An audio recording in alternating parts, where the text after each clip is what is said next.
ایک سوال یہ تحریر فرمایا ہے کہ جمہوریت کی کوکھ سے واحد چیز جنم جو لیتی ہے وہ سیکولرزم ہے. یقیناً ہم نے یہ کہا ہے. اب موجودہ ملکی حالات اور خاص کر انتخابات میں عوام کو کیا لائحہ عمل اختیار کرنا چاہیے؟ انتخابی عمل سے دور رہیں یا یہ؟ غالباً اس کا جواب ہو چکا ہے. ہم نے آپ سے عرض کیا تھا اس بات پہ ایک کا اضافہ کر دیتے ہیں. ہمارے جتنے یہ نظام چل رہے ہیں جمہوریت کے نام پہ، یہ ایک سے ایک بڑا دھوکہ ہے، اور یہ جمہوریت سوائے لوگوں کو برباد کرنے اور ان کو مزید مسائل میں پھنسانے کے اور کچھ نہیں کریں. یہ پارلیمانی نظام اور جمہوریت کم سے کم اس دنیا میں آج 2018 میں اور ان سالوں میں ہمارے مسائل کا حل یہ نہیں.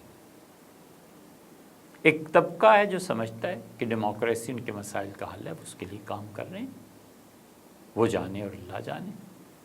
اور ایک طبقہ ہے جو یہ سمجھتا ہے کہ اس جمہوری طاقت کے پیچھے بھی کچھ طاقتیں ہیں، اس کی اپنی ایک رائے ہے. ایک تیسرا طبقہ ہے جو کہتا ہے کہ جمہوریت اور اس کے پیچھے کی طاقت اس کو بھی چھوڑو، اس کے علاوہ ان کے بھی پیچھے ایک انٹرنیشنل لیول کی پالیٹکس ہے. وہ یہ سمجھتا ہے، اس کی بھی ایک رائے ہے. بنیادی طور پہ لوگوں کو آزادی رائے کا حق حاصل ہے، اور یہ آزادی رائے کوئی اتنی اچھی چیز بھی نہیں ہے جتنی لوگوں نے اسے بنا لی ہے. شریعت جو ہر آدمی کو اس کی رائے کے اظہار کا حق نہیں دیتی، تو اس کی وجہ یہ بھی ہے کہ اس میں پھر گونگے بھی بولنے لگ جاتے ہیں. جو آدمی شریعت سے بہرا ہے، گونگا ہے، اس کو کون اجازت دے سکتا ہے کہ تم شریعت کے مسائل پر بھی بحث کرو؟ کارڈیالوجی ہے، دماغ کا آپریشن کرنا ہے، اور ایک آدمی اپنی رائے کا اظہار کر رہا ہے. اس سے کوئی پوچھے کہ تم ہو کون، کتنے پانی میں ہو، پڑھا کتنا ہے، کارڈیالوجسٹ جو ہیں ان کی صحبت میں کتنا رہے ہو، وہ ہستیاں جو اس مقدس پاک کام کو کرتی ہیں تم نے کبھی انہیں دیکھا ہے؟ تو جس طرح کارڈیالوجسٹ اجازت نہیں دیتا، جس طرح ایک جیالوجی کا فرد کسی کو بولنے کی اجازت نہیں دے سکتا، اسی طرح شریعت ہر آدمی کو بولنے کی اجازت دے دے، یہ بھی تو نہیں ہے. خاموشی اس لیے نہیں ہوتی کہ لوگوں کو کہا جائے چپ رہو. خاموشی اس لیے ہوتی ہے کہ لوگوں کو بتایا جائے کہ اپنی حدود کے اندر رہ کر بولو. یہ ہے ساری بات.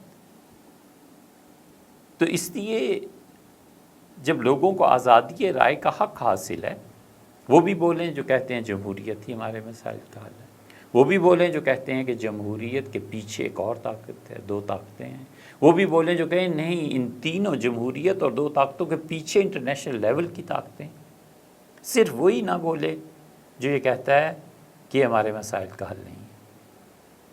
70 سال سے ہم اس نظام میں گزر رہے ہیں، ہماری نسلیں پس گئی ہیں، ہمارے بچوں کی صلاحیتیں برباد ہو گئی ہیں. اتنا تو کہنے کی اجازت ہونی چاہیے نا.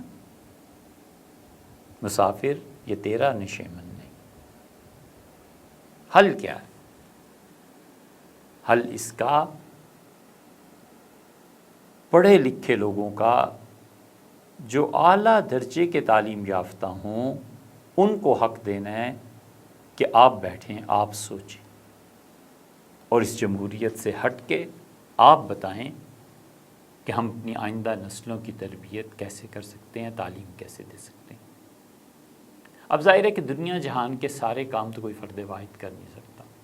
ان میں سے صرف ایک چیز ہے اپنے بچوں کے لیے تعلیمی ادارے بنانا، نصاب پر محنت کرنا، اپنے بچوں کو اچھی کہانیاں سنانا، ان کی ذہن سازی کرنا، اور اپنی نئی نسل کو یہ باور کرانا کہ سچے لوگ کیسے ہوتے ہیں اور جھوٹے لوگ کیسے ہوتے ہیں.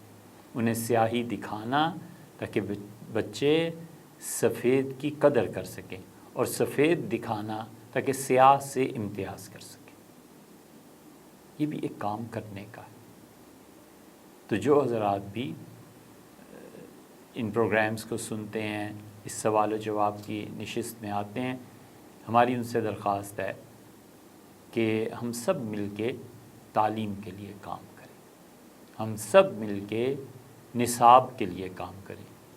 ایک یہ بھی عذاب ہے کہ جتنے تعلیم کے ڈھنڈورچی ہمارے زمانے میں ڈھنڈورا پیٹ رہے ہیں، ان میں سے اکثر کو پتہ ہی نہیں ہے کہ آئندہ نسلوں کو پڑھانا کیا ہے، کچھ معلوم نہیں۔ ان سے پوچھیں ایک نصاب مرتب کریں، انہیں معلوم ہی نہیں۔ اس میں اسلامیات کون سی پڑھانی ہے پتہ ہی نہیں ہے، اس میں الجبرا کون سا پڑھانا ہے پتہ ہی نہیں۔ اس میں بنیادی طور پہ ڈاکٹرز کے مشورے کے ساتھ ہر عمر میں بچوں کی ہائیجینک کنڈیشن کیا ہوگی اور کیا پڑھانا ہے کہ بیٹے اس سال کی عمر میں یہ کام ہے، اس سال کی عمر میں یہ کام ہے۔ نفسیاتی مسائل بچوں کے انہیں ایڈریس کرنا، اخلاقیات کی کوئی نہ کوئی کتاب، کہانی خود لکھنا یا جو پہلے سے بزرگوں نے لکھا ہے اس کو نقل کرنا، یہ سارے نصاب تعلیم کی پرابلمز اور یہ سارے اس کے مسائل ہیں۔ اور جتنے یہ ڈھنڈورا پیٹتے ہیں نا تعلیم تعلیم تعلیم، انہیں ہوا بھی نہیں لگی ان مسائل کی۔ تو اس سے کیوں نہ ہم اس سارے مسائل کے جنگل میں سے صرف ایک مسئلہ اٹھا لیں، کوئی بھی اس پہ کام کریں، چھوڑ دیں تعلیم کو۔ آپ صحت کا مسئلہ اٹھائیں، اس پہ کام کیجیے۔ آپ لوگوں کو یہ سکھانا چاہتے ہیں کہ گٹر کا سسٹم ٹھیک ہو، اس پہ کام کر لیجیے۔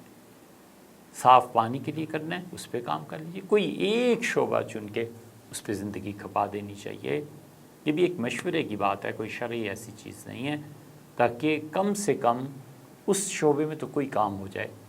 اسے ہم سمجھتے ہیں کہ سب سے بنیادی چیز کی تمام مسائل کا حل جہاں پہنچ کے ملک تو کیا امت کی تقدیر بدل سکتی ہے، وہ تعلیم۔